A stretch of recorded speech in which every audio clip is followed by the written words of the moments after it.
football, I don't know about you. Who else could it be but your man Louie? Yeah.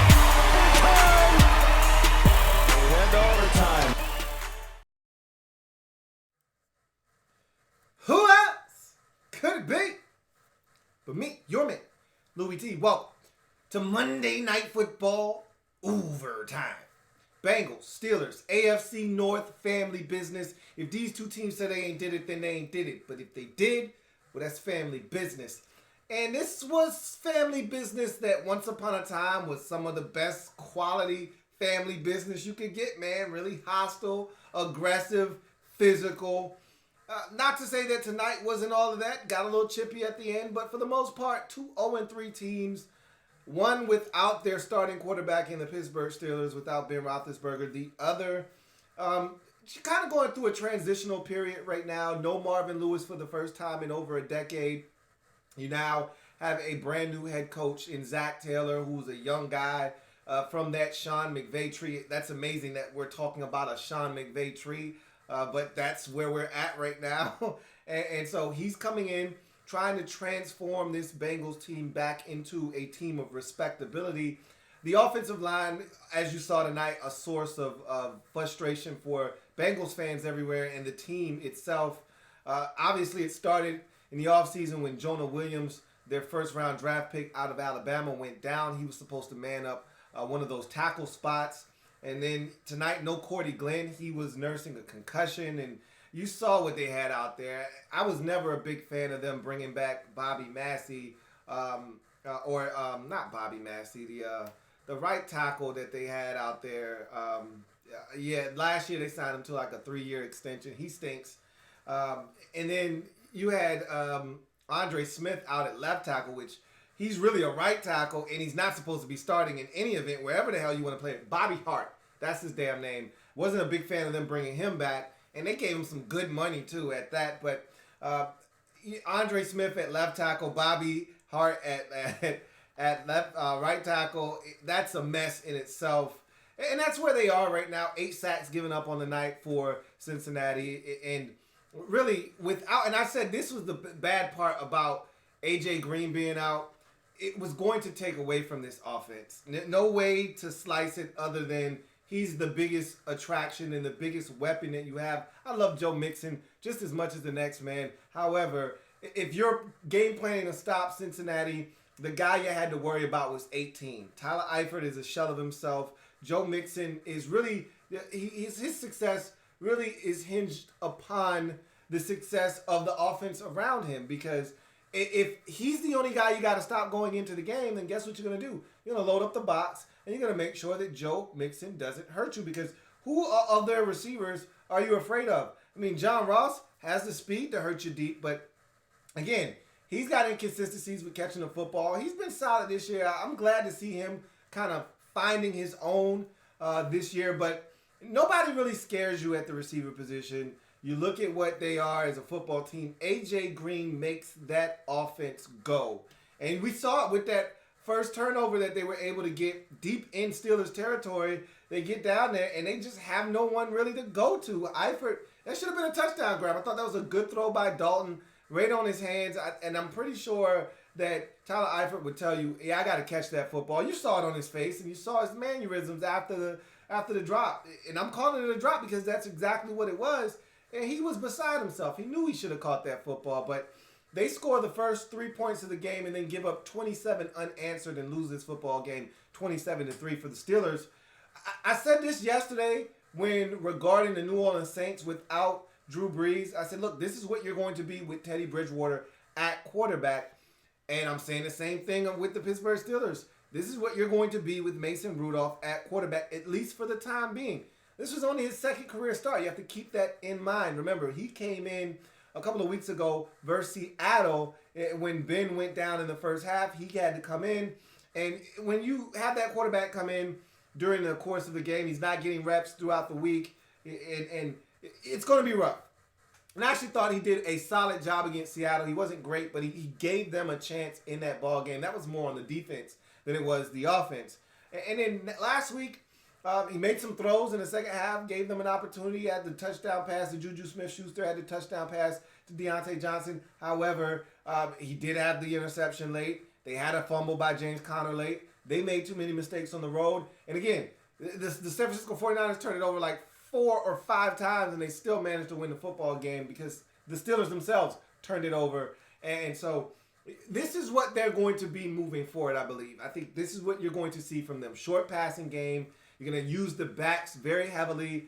They love Jalen Samuels, as you saw tonight, and they're going to use him in a multitude of ways. Same thing can be said for James Conner. They think that guy has the potential to be a big-time playmaker for them. And you saw that again tonight. He led them in not only rushing, but receiving as well. And I think the guys that are going to suffer with the quarterbacking situation are going to be the receivers. And generally, when you have a change at the quarterback position due to injury with a veteran coming out and a young guy coming in, or in the case of the Saints, a veteran coming in, but a guy that likes to really work the short to intermediate game, you're going to see the receivers struggle. And their stats probably come down a little bit because they're going to check it down to the back or the tight ends. And you saw a little bit of that tonight with Mason Rudolph. But like Booger McFarland said, and he didn't say much right tonight, and rarely does he say many things right on any given night. But he did say that as long as they're moving the football, as long as they're staying ahead of down in distance, you're okay with Mason Rudolph checking it down and getting it to the backs, out of the backfield, underneath, and them really nickel and diming their way down the field as long as you're staying ahead of the down distance. Now, here's the thing. Tonight was a relatively clean game by the Pittsburgh Steelers. Not a ton of penalties by either team. I actually love the way the game was called by the officiating crew. Not a lot of yellow on the field, man. All right, they pretty much let the players on the field decide the outcome of this game, and that's the way that I prefer it. But if the Steelers have a holding penalty or they have some procedure penalties that push them back and down in distance, they could find themselves in trouble moving forward against better teams because with the way the offense was set up tonight, and it was kind of predictable. You kind of knew what they were doing. They were in the Wildcat a bunch. And you knew it was going to be 1 or 2 plays out of the Wildcat. Now, if they do something later on in the season, like actually throw a pass out of there, that would really throw a team for a loop and throw a wrench in your game plan if you're thinking, hey, they're either going to do 1 of 2 things. It's similar to the New Orleans Saints when they bring Taysom Hill in the game. They're going to do 1 of 2 things. Either he's going to hand that football off or he's going to pull it and he's going to run it. So it's not a lot of creativity there. Now, when the Saints decide, and they've done this with Taysom Hill, to actually fake the run and then have him throw a pass, that's when you get someone overselling to stop the run and you got a chance to hit them deep. Same thing here with the Steelers. They're either going to do the little touch pass to Conner coming in motion, or Jalen Samuels is going to keep it and run it and be that extra runner that they can't account for because he's supposed to be the quarterback. So if they decide to throw it out of that will throw a team for a loop. But that's the 2 things they're going to do out of that formation. It's not hard to defend, but it was hard for Cincinnati to defend on this night, something that I don't think they really prepared for because the Steelers hadn't shown it, and that was the first time Jalen Samuels had taken a Wildcat snap. So it's something that's on film now. Teams will adjust. I don't know if the Steelers will be able to get away with that moving forward. However, it worked tonight. And it also took some pressure off of Mason Rudolph. And you saw his numbers, 4 of 28, 220 some odd yards, 2 touchdowns. He was really effective with the short intermediate game. I think the thing that I was most impressed with him was his pocket awareness, knowing where guys were around him, but then also being able to extend plays. A couple of times you heard the announcers talk about how he looked like Ben Roethlisberger. Hey, don't go too far with that. All right, you're getting a little carried away, but he did extend some plays tonight and gave guys opportunities to make some plays. Some of his best work was done off schedule tonight. The first touchdown to James Conner, off schedule, outside of the pocket. The big play to the tight end that you just got in the trade, Nick Van Nett from Seattle, was an off schedule play. That was a nice throw there off his back foot. And so he did some really good things when the play actually broke down. I thought he handled himself well. And then he hit the deep ball just like he did a week ago to Deontay Johnson for the touchdown. That seems to be something. And look, remember at Oklahoma State, that's what he did best. He threw the deep ball. It's amazing that they're not throwing it deep a little bit more, but They just want to get them into a rhythm. They did that tonight. Let's see if this confidence building from tonight carries over to next week against a big-time opponent in the division in the Baltimore Ravens.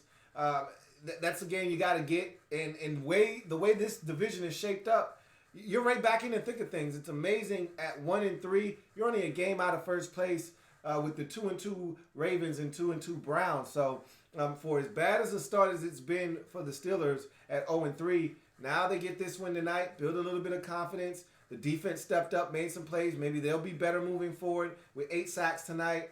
I get it. It's Cincinnati. And look, that's what you do to teams like Cincinnati. You build confidence off them.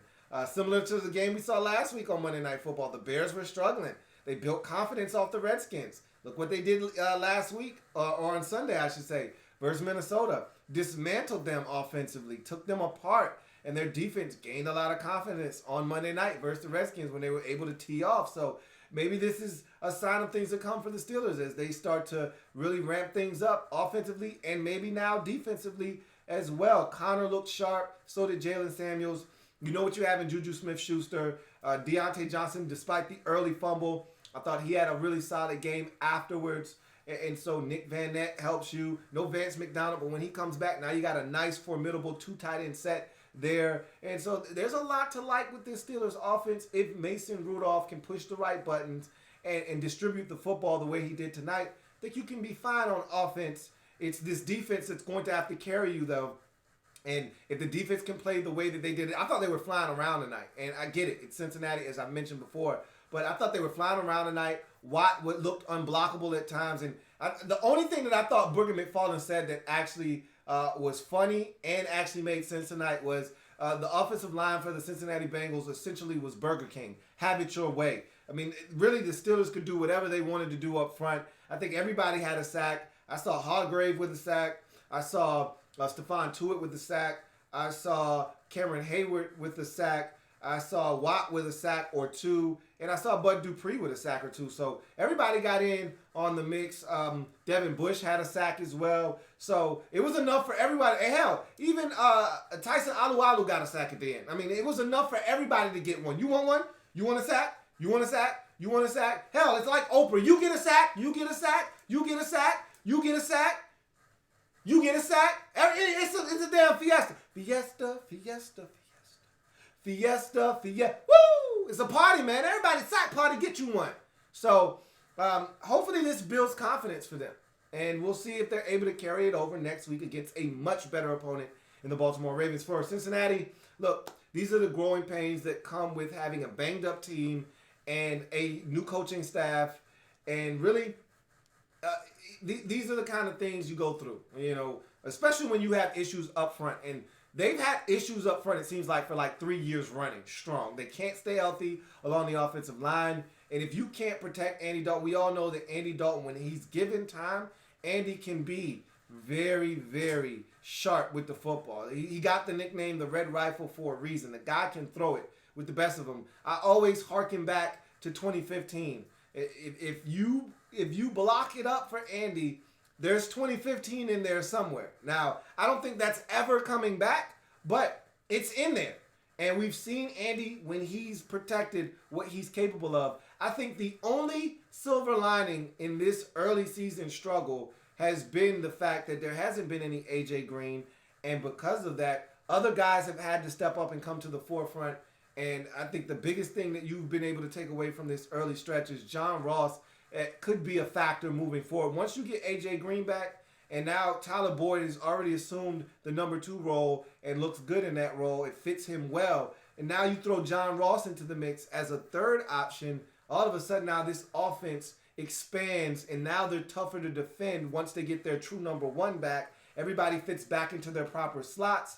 And now you got 3 receivers that you got to contend with. Tyler Eifert then becomes more of a threat to work the middle of the football field than he is right now. Because right now you can focus in on Tyler Eifert. Really don't have anyone that scares you. The guy you want to take away is Eifert, especially once you get into the red zone, because you know that's one of Andy Dalton's favorite targets. You get A.J. Green back, now all of a sudden your focus, your attention is now focused on to A.J. Green, and now that opens up a guy like Tyler Eifert to win some one-on-one matchups. So I think that's the biggest thing that I'm taking away from this early season stretch with no A.J. Green is that other guys are getting confidence instilled in them. And I like Auden Tate as well. And he's another guy that's gotten more reps, more opportunities, more targets because of no A.J. Green. So, like I said, there's enough talent on this team that they can do some good things once A.J. Green comes back. But again, it'll be too late, and that's the sad part about this season. Even with all the injuries along the offensive line and some of the other issues you've had defensively at times this season, especially the game against San Francisco where you gave up damn near 300 yards rushing. Aside from all of that, you would have had a shot this season if you had A.J. Green. Your schedule was one as such that you would have had a chance this season to have won 1 or 2 games by now and been right in the thick of things in this division. The bad part is the year that this division actually looks like it has a chance to be down and maybe 9-7, 10-6 can win you this division. You would have had a legitimate shot had A.J. Green been healthy. You probably would have went to Buffalo and won that game because you were in that game and had a shot late. Without him, with A.J. Green, you probably win that football game. And now, looking back on it, week 1 versus Seattle, you probably win that game if A.J. Green's healthy. And I hate playing the what-if game, but and maybe John Ross doesn't have the game he has, but A.J. Green in that game, I like your chances in that football game there. And so you could easily be 2-2 right now. Maybe you win tonight. Who knows? You know what I mean?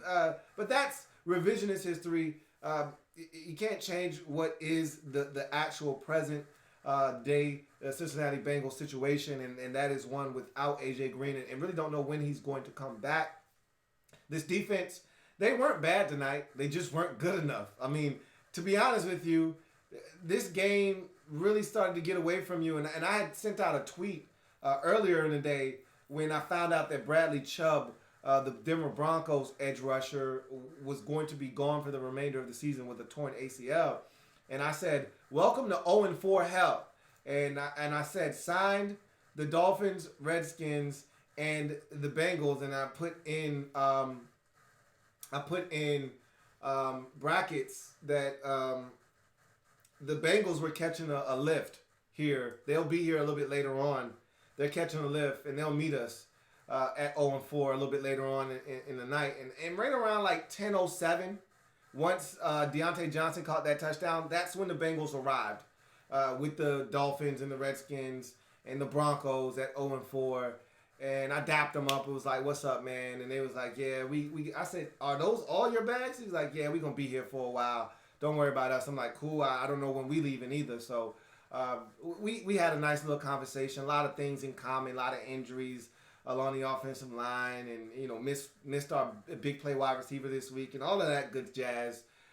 Only difference is we're looking to fire our coach. They just did that last year, so kind of just chopped it up with the Bengals for a little bit. But it's gonna be rough for some of these teams this season. The teams that haven't won a game yet, it's gonna be rough for a lot of those teams, and the Bengals are one of those 0-4 teams that are going to have a tough go of it this season. So.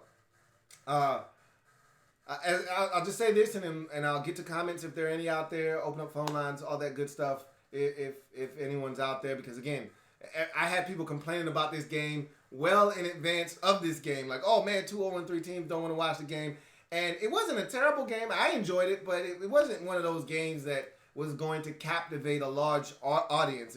If these weren't your teams, if you didn't have anything else to do, maybe you watched. But if you had anything else to do, you probably didn't watch this game start to finish like I did. But in any event, I'll just say this and we'll move on. Cincinnati actually has some talent on defense. I don't love their linebackers. That's no secret. I don't think anybody loves their linebackers. But when you look at their secondary, they invested a lot of draft capital in that secondary. When you look at their defensive line, they've invested a lot of draft capital up front there as well. They've got some talent. They've got talent on this defense. They've got talent on this team. I've always said Cincinnati drafts well. I didn't necessarily love this year's draft, especially after the injury to their running back out of Oklahoma, who I really liked, but that's nor here nor there. Didn't love the selection of a tight end in the second round, but again, that's nor here nor there. I think this is a talented football team. They're just missing in a couple of areas, and then injuries have really beset them this year. And then you got a new coaching staff, so it takes time for all of these things to gel and mesh together. But nonetheless, they're 0-4. They fall tonight 27-3.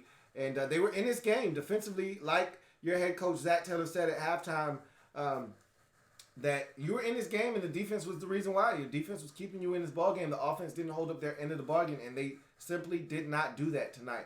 Didn't give this team a chance. They didn't sustain offense. They put that defense on the field way too often in the second half. They got tired and worn down, and they started to give up big plays. And that's pretty much how this thing got to 27-3. So, with that being said, let's get to any comments that may be out there. And then we will get to the phone lines if there are anyone that wants to call in. But we will see.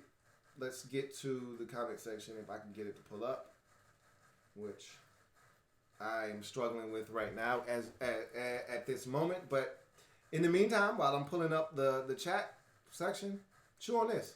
What's going on, fam? It's your man Louie T here. Check this out. If you play daily fantasy on FanDuel or DraftKings, make sure you sign up to DraftDime.com. They offer some of the best projections in the industry, along with one of the most advanced lineup optimization tools to not only get you in the game, but to help you dominate. They also offer a fantasy football draft kit to help you dominate your buddies during your season-long leagues. So, what are you waiting on? It's never too late to get in the game. Get over to DraftDime.com and sign up. And remember to use the coupon code Louie. That's Louie, Louie, for 10% off. The link is in the description. And don't forget to tell them that me, your man Louie T, sent you.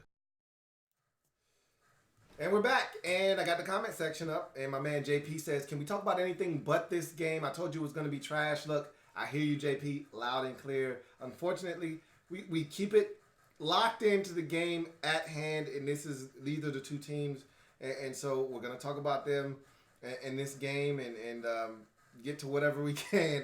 I get it. I understand that you weren't that entertained by this football game. I get it. Totally get it. Ginger Callum says, Devin Bush has arrived. Yes, he has. And I told you, I was a Devin Bush guy. I told you that of the two Devins, he was the one that I preferred. A lot of people called me out on that. That's fine. And we're not always going to agree. But I stand steadfast in believing in Devin Bush and what he's fully capable of. And I love him in this Steelers defense. I think he's what the game is missing for them.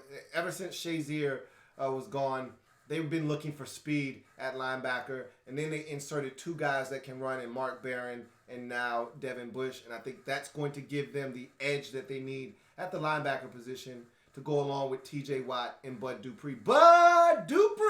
So I really like the Steelers defense. Now they need to just start playing as one. Add Minkah Fitzpatrick into that secondary, and all of a sudden now you got a lot of talent.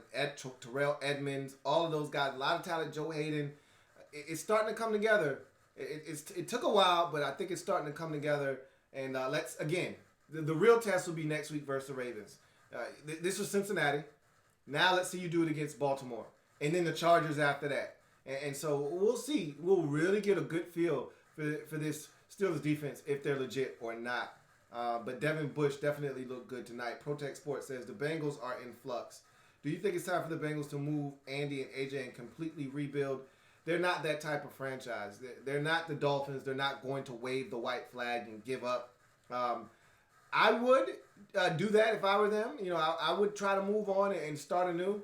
But I don't know if they're going to do that or not. I could see them drafting a quarterback. I don't see them getting rid of A.J. Green necessarily. But then again, they've never been one to want to pay someone. And he's getting up there in age. So this could be the year where Cincinnati could end up with the third pick in the draft. They could end up drafting a quarterback. And then they could remember when they drafted A.J. Green, they drafted A.J. Green and Andy Dalton in consecutive rounds in the draft. This could be the year that they decide to go get quarterback and then number one wide receiver in respective rounds in the 2020 draft. I don't know. We'll see. But I would move on. You got a new coach. He's young. I would move on. I would start to try to build around maybe this defense and Joe Mixon. But, we'll see. Big Blue Rising says, Lou, which 0-4 team is the most surprising? I picked the Broncos. I think the Broncos might be the most surprising. They've been in ball games, and I think that's the thing that's been so disappointing. They had a chance to beat the Bears. They got robbed in that game with the 15-yard penalty on Bradley Chubb. But you can't give up like a 25-yard pass after that. Everyone, if you didn't watch the game, you would have thought that the final play of the game was the personal foul, roughing the passer penalty, which gave the Bears an untimed down in the field goal range, and they made it. No, that 15-yard penalty jump-started their drive, but they still needed a 25-yard completion to get them in the field goal range, which they gave up. But that's no here nor there. They had another opportunity at home in a similar situation. Von Miller with the personal foul penalty this time that jump-started the Jaguars' drive. And I think without that roughing the passer penalty, I don't think the Jaguars are able to go in the field goal range and end up winning that football game. But they were able to get down the field. Gardner Minshew's legend continues to grow. Gardner Minshew Mania is in full throttle right now, and he was outstanding. He got hurt on that final possession, limped his way into the huddle, did not come off the field, gutted his way and team down the field on his back. That guy's playing some exceptional football. But I think you're right. I would go with Denver because Cincinnati, without A.J. Green, I thought they could be 0-4. The Redskins, looking at their schedule, we thought it was tough as nails. We thought they had a chance to be 0-4. The Jets are 0-3. The Cardinals are winless, but we expected those teams to probably be bad this year. But and the Dolphins, they quit a long time ago. I think the one team that didn't belong in that discussion, remember I told you I thought Denver was going to be a playoff team, is the Denver Broncos. So I'm with you on that one. Cloud says the Bengals need to rebuild and start trading some of these players for picks. Protect Sports says sack party. That's tough. Ricky L says, which 0-4 team is the worst? Right now, I would say that team might be the Redskins. It's hard to say between the Redskins and the Dolphins. I guess we'll find out in 2 weeks which one is the worst because I think Cincinnati isn't in that discussion because they've been in ball games, and I think once they get A.J. Green back, it'll change the whole dynamics of their football team. It'll make them a different ball club. Tonight wasn't a great representation of what they've been this season. I think tonight was an outlier. The offensive line was a mess tonight. It really was. It gave them no chance. It really didn't. And so I think Cincinnati isn't the worst 0-4 team. Denver isn't the worst 0-4 team. They could have easily have won 2 games right now. Same can be said for Cincinnati. I think it's between the Dolphins and the Redskins. Really, the Redskins haven't been close in any game. They've been in ball games in the third into the early fourth quarter, but the Dallas game, they were well out of that game towards the end. Cowboys were looking to run the clock out and did. The Eagles game, that was just a total avalanche in the second half where they were thoroughly dominated to the point where they got the football back in the fourth quarter and they were down 2 scores by 9. So that they weren't close there. Bears game, they were down 28-0 at one point in that ball game. Did make a run, but they were never close enough to be in striking distance. And then last week, they were never in the game versus the Giants. So I'd say it's the Redskins and the Dolphins right now. And actually, the Dolphins are trending in the right direction. The Redskins are trending in the wrong direction. So you could argue it is, in fact, the Washington Redskins. Reese says, what team will stay winless the longest? Hard to really say. It just depends on the schedule and how these teams respond to adversity.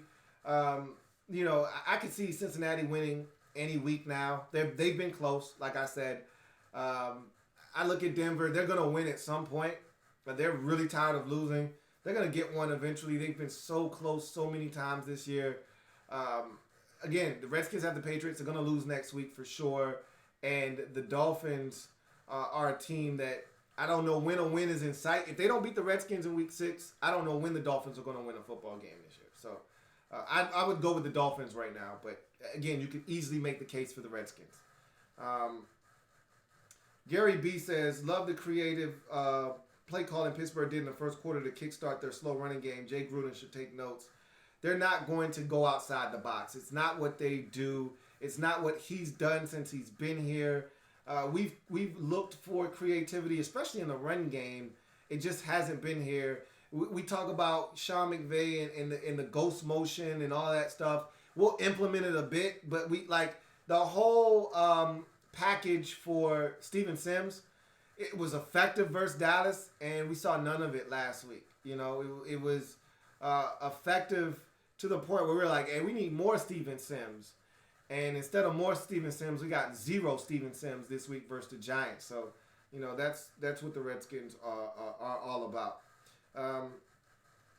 Protect Sports says, hope all is well, bro. Thanks for all the great content. Likewise, and everything is good, man. I appreciate you.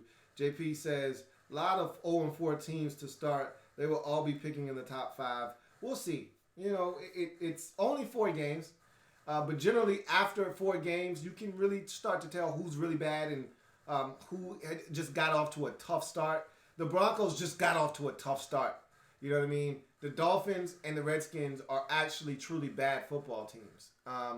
And so, no telling how bad those teams will be. But I think you can feel really safe in saying the Dolphins are going to have a top 3 pick, most likely the number 1 overall pick.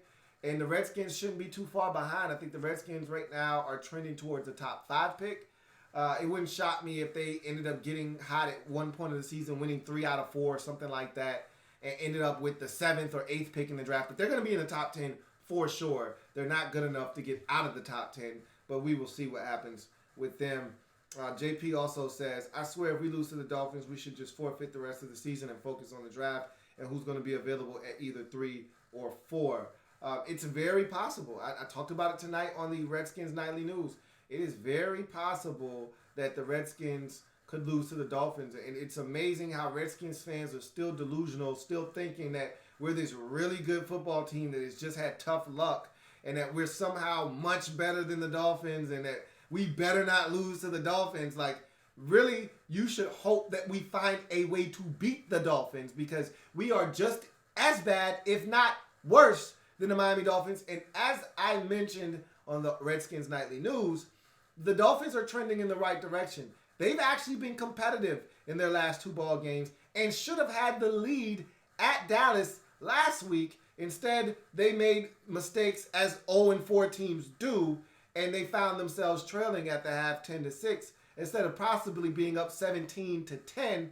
Meanwhile, you know, yesterday they had their chances against the Dolphins. Their field goal kicker missed not 1, but 2 field goal kicks that really put them in a tough spot and allowed the Chargers to separate themselves and ultimately win that game going away. But they were in that ball game. Josh Rosen is gaining confidence. They're running the football a lot more effectively. If Kenyon Drake can stop fumbling the goddamn football, he's been really good when he's not putting it on the carpet.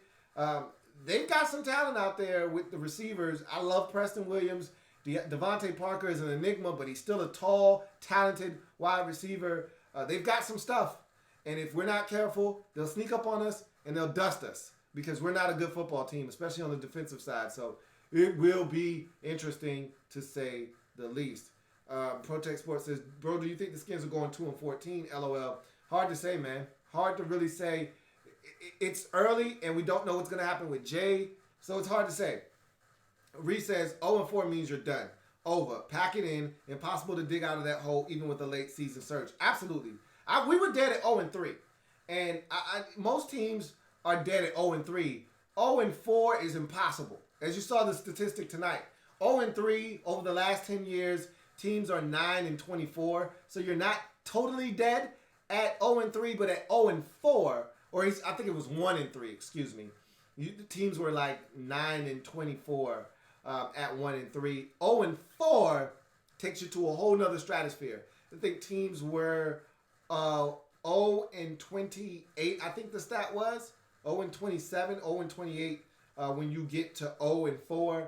And that makes a ton of sense. You're not making it to the postseason at 0-4. It's just tough. The last team to do it was the 1992 San Diego Chargers.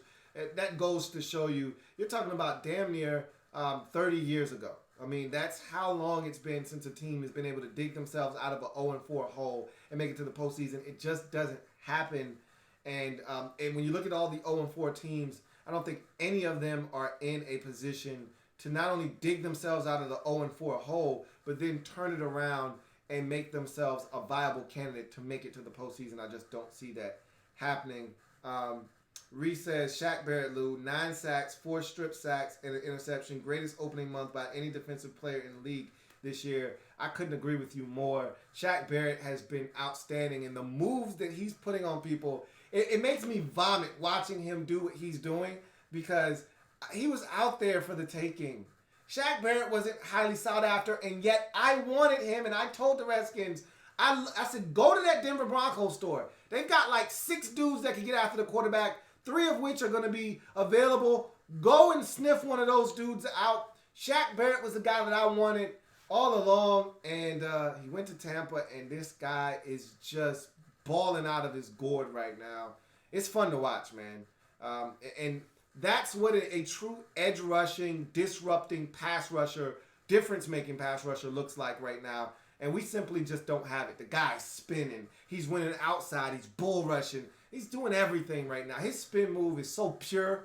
It's so pure. It's like a Steph Curry jumper. It's so pure right now, man. The dude just has it going. And tackles don't know what's coming. That's the fun part about watching him rush, is they have no idea. Is it the speed rush? Is it the fastball? Is it the changeup? All right, is he going to come outside, inside? Is he going to spin? Is he going to give me the curveball, the spin move? They don't know what's coming right now. No idea. Fun to watch. Really, really fun to watch. Protect Sports also says, hopefully you've been liking the content. Also, if we change D coordinator, can we get drastically better defensively? Just depends. Again, it all depends on, do the players believe? Are they still buying in? And have they quit at that point? I don't see us changing anything anytime soon. And so it is what it is.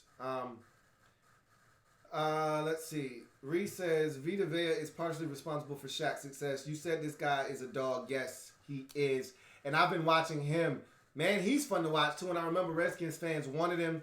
And he's starting to really show what he's fully capable of, because he's been an animal and an uncaged beast on the inside as well. And the athleticism that we saw at Washington, it's starting to show itself on the football field. Man, is he an athletic freak or what? In any event, that's going to do it for me, your man, Louie T. I thank you guys for joining me here on Monday Night Football Overtime.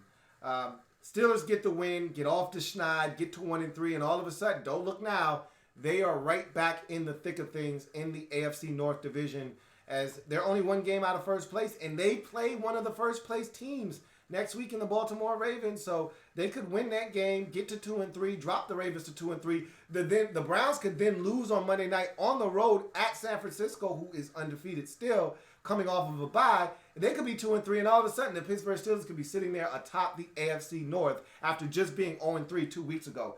That's how crazy that division is right now. We'll see if the Steelers take this momentum that they built tonight and carry it over into next week's contest. Meanwhile, for Cincinnati, tough loss for them. It's been a tough opening stretch for them.